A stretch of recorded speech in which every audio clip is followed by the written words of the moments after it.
న్యాయం చేస్తాను. కష్టపడి సంపాదిస్తాం. కష్టపడి సంపాదన చేయాలంటే అభివృద్ధి జరగాలి, సంపద సృష్టించాలి. దానివల్ల ఆదాయం పెరుగుతుంది. పెరిగిన ఆదాయాన్ని మళ్ళీ ఈ పేదవాళ్ళకు ఖర్చు పెట్టడానికి నేను నిరంతరం శ్రద్ధగా ఉంటాను, నిరంతరం శ్రమిస్తానని చెప్పి మరొక్కసారి మీ అందరికీ హామీ ఇస్తున్నా. ఇది ప్రారంభం మాత్రం. ఇలాంటి కార్యక్రమాలు ఇంకా ఎక్కువ చేయాల్సిన అవసరం ఉంది. మనస్సుంది, కానీ సమస్యలు కూడా బోలెడన్ని సమస్యలు ఉన్నాయి. నేను 4వసారి ముఖ్యమంత్రిని. సమైక్య ఆంధ్రప్రదేశ్లోనే ఎవరూ లేనంత కాలం నన్ను ముఖ్యమంత్రిగా పెట్టిన ఘనత మీదే. అప్పటి నుంచి మీరు చూస్తున్నారు, ఏదైనా అభివృద్ధి జరిగిందంటే దానికి చిరునామా తెలుగుదేశం ప్రభుత్వం. దాన్ని ప్రారంభించిన నాయకుడు నందమూరి తారక రామారావు గారని చెప్పి కూడా మీకు తెలియజేస్తున్నా. ఈరోజు ప్రభుత్వంలో అన్ని వ్యవస్థలు నిర్వీర్యమైపోయినాయి. విధ్వంస పాలన అయ్యే పరిస్థితి వచ్చింది. తవ్విన కొద్దీ తప్పులున్నాయి.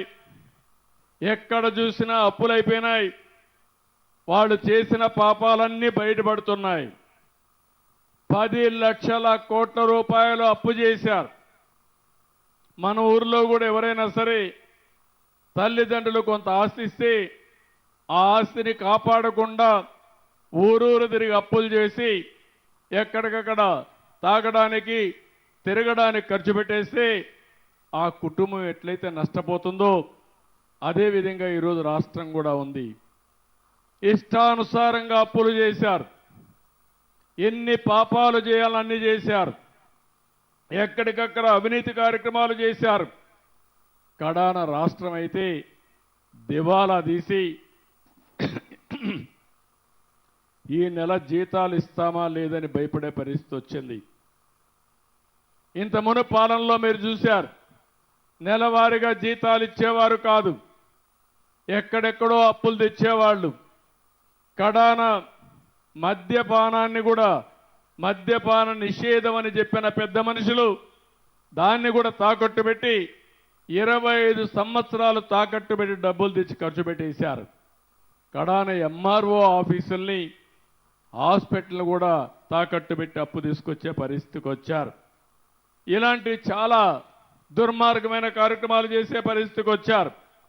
అందుకే నేను ఒకటే చెప్పాను, ఆ రోజు నేను చెప్పింది ఇవన్నీ కూడా సిస్టమేటిక్గా చేసి నాకుండే అనుభవంతో మళ్ళీ రాష్ట్రాన్ని గట్టెక్కిస్తానని చెప్పా. 6 నెలలుగా నిరంతరం పనిచేశాం. ఈరోజు నేను ధైర్యంగా చెప్పగలుగుతున్నా, ఇప్పుడిప్పుడే ఒక్కొక్క స్టెప్పే ముందుకు వచ్చే పరిస్థితికి వచ్చాం. అయితే నేను ఒక మాట చెప్పాను, అన్నీ జరిగే వరకు వెయిట్ చేయలేం కాబట్టి ఎప్పటికప్పుడు కార్యక్రమాలు చేయాలని సంక్షేమ కార్యక్రమాలకు నాంది పలికాం. నేను ముఖ్యమంత్రి అయిన వెంటనే నేను సంతకాలు పెట్టిన 5 సంతకాల్లో ఒకటి మన పిల్లల ఉద్యోగాల కోసం మెగా డిఎస్సికి సంతకం పెట్టాను. తొందరలోనే పిల్లలందరికీ ఉద్యోగాలు ఇప్పించే బాధ్యత తీసుకుంటాను. అది అయిన తర్వాత ఏదైతే పేదల సేవలో పింఛన్ల మీద సంతకం పెట్టాను. ఇంకో పక్కన చూస్తే అన్నా క్యాంటీన్లు, కడాన పేదవాడికి 5 రూపాయలకు తిండి, ఉదయం కానీ మధ్యాహ్నం కానీ సాయంత్రం కానీ ఎవరైతే ఇంట్లో వస్తలేదో ఎక్కడన్నా బయట పోయి ఉద్యోగం చేస్తా ఉండి కూలి పని చేసుకుంటే నేరుగా అన్నా క్యాంటీన్కి పోతే 5 రూపాయలకే భోజనం పెట్టే కార్యక్రమానికి శ్రీకారం చుట్టాం. ప్రతి నియోజకవర్గానికి ఒక అన్నా క్యాంటీన్ ఉంటుంది. దానివల్ల పేదవాళ్ళకి ఎంతో వెసులుబాటు వస్తుంది. ఇప్పటికే 198 క్యాంటీన్లు ఓపెన్ చేశాం. 1,20,00,000 మందికి నిరుపేదలకు భోజనం పెట్టాం. అన్నం కావాలనేవాడు బాధపడకుండా వాళ్ళ కడుపు నిండా తిండి పెట్టడమే ఈ ప్రభుత్వం యొక్క లక్ష్యం అని చెప్పి కూడా నేను మీకు తెలియజేస్తున్నా. నేను సూపర్ 6 అని మాట్లాడాను. ఎన్నికల మేనిఫెస్టోలో చెప్పాం, నేను ఆ రోజు చెప్పిన ప్రతి ఒక్కదానికి ఎప్పటికప్పుడు నేను నెమరేసుకుంటూ మీ కార్యక్రమాలు చేయడానికి ముందుకు పోతున్నాను. ఆ రోజు మీరందరూ ఇక్కడ ఉన్నారు. మా తల్లి కష్టపడేది.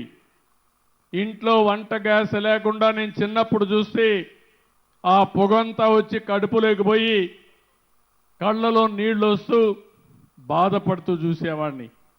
అందుకే నేను ఆలోచించాను, నా ఆడబిడ్డ ఏ ఆడబిడ్డ కూడా కష్టపడకూడదని.